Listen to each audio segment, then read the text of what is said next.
Talk about how what you want in life, the treasures in your life is really, they're hidden in your daily routine. And that really is the key.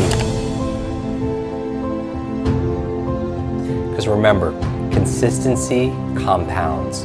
Consistency compounds. Little by little, a little becomes a lot.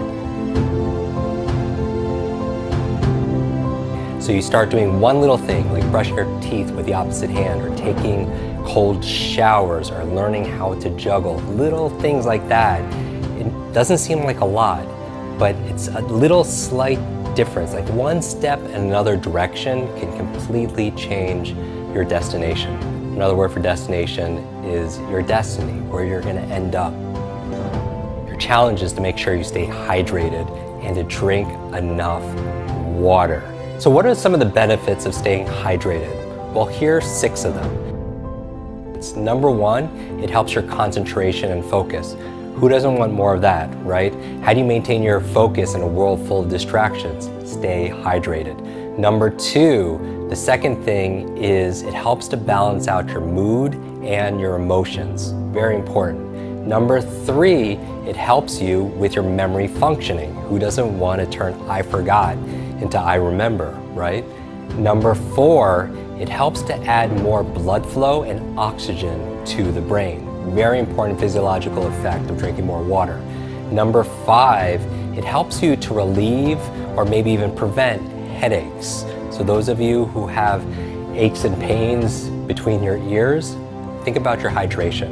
And finally, number 6, it helps you to relieve and manage your stress better. One of the things with stress is, as we're stressed, it puts us in fight or flight, that sympathetic mode, and it's not really good for thinking, for problem solving, for making good decisions. And that's where hydration comes into play.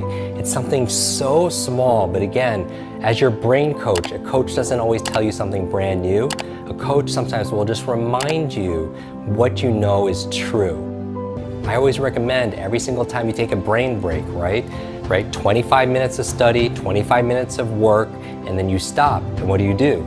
You take deep breaths, right? Because the lower 1/3 of your lungs absorbs 2/3 the oxygen. But sometimes when we're going through and we're getting through our inbox and we're writing that business plan or whatever, we tend to not breathe because of our posture or because of the state that we're in. So not only do you breathe, but also what else do? You move, because as your body moves, your brain grooves. And finally though, you want to hydrate. That's a perfect opportunity.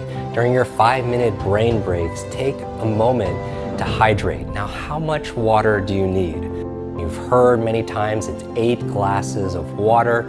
Now, that could be a baseline, but really it depends on a number of factors.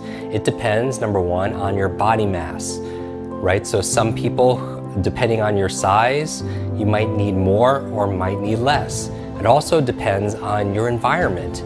If you live in an environment where it's very hot, for example, it's kind of obvious, but you need to stay more hydrated.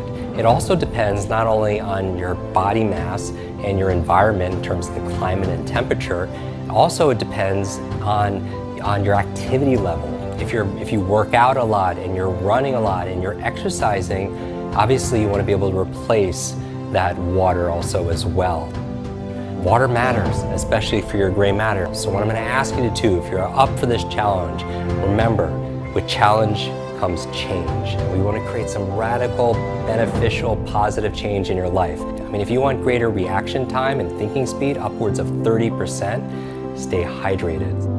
And remember, how much you drink and what you drink matters, especially for your gray matter.